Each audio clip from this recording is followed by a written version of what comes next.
And welcome to our first Q&A. We've had a lot of questions over the last day or so, and we thought we'd answer some of those on here for all to see. What's the first question?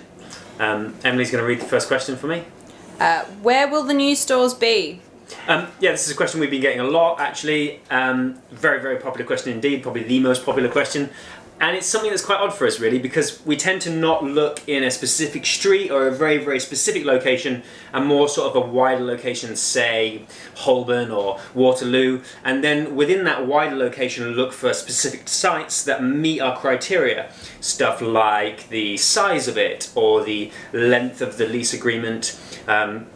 Quite a lot of technical things to do with the site specifically, and then once we find sites that meet that criteria, we then look at the immediate location of that site and decide whether or not it will fit what we're looking to do there. What's the next question? The branding of Tap is very low key. Why? Yep, this is a really good question we've had come through.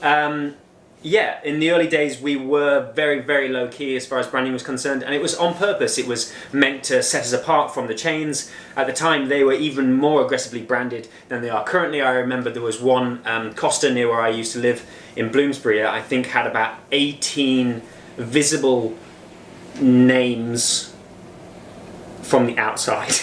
And I think we on purposely pulled back from that, on purposely stepped back from that, because especially with the amount of regular customers that we get, you really don't need to necessarily be shouting in their face all day long every day who you are and what you are. I think having said that, we have got it slightly wrong, and over the last few years we have been changing that, and we've been bringing it up, and definitely over the last year we've been amplifying it even more, and we probably will continue to do a little bit of that. I don't think we're necessarily at the right level yet, but I think we're getting closer, and it's something we definitely are working on. And it's also interesting to see how, when you raise the profile of the brand, how that affects various things, especially sales of some items, which is very interesting indeed, but it's something that we are definitely looking at. We want to strike a right balance between it being low key and also quite elegant, but not at the same time being in your face. Yeah.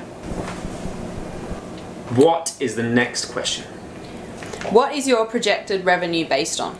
Yep, really interesting question, quite technical one that somebody picks up on. Something we didn't actually explain, and we probably should have done in our notes, is that the projected revenue increase for the next two shops is actually based more on the projections, more on the historic data from the two most recent stores that we've opened, our Wardour Street branch and our Tottenham Court Road branch, more based on their sort of sales makeup rather than all three of the branches put together. That's mostly because the site choice for 26, our original branch, although it's lovely, a beautiful site, and very, very dear to my heart, is not the sort of choice that we would probably take again.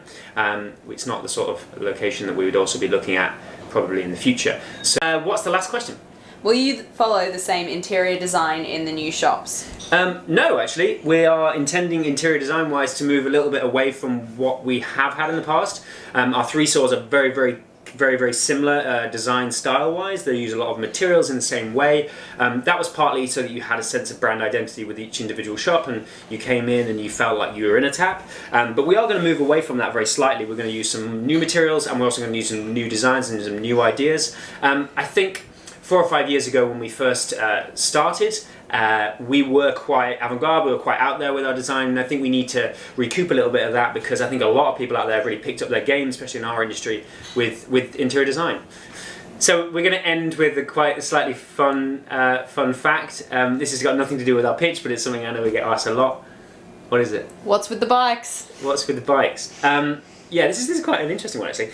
As with a lot of things, we never had anything to do with bikes in our branding initially when we first started, other than I used to ride an old, very, very old bicycle, British-made bicycle, to work every day, and it had, we had stenciled on it the word coffee, and I used to just park it outside the front of the shop, and it kind of became a little bit of a symbol of the shop. It was always there every day. I'd park it in exactly the same spot, and eventually it kind of worked its way up onto the fascia and into the brand, and it's really iconic, and it's kind of just worked its way in. It happened quite quickly, but yeah, it's kind of organic. It's quite nice. Thanks for taking the time to watch the video. I really appreciate it, and I really appreciate all the questions that have been coming through.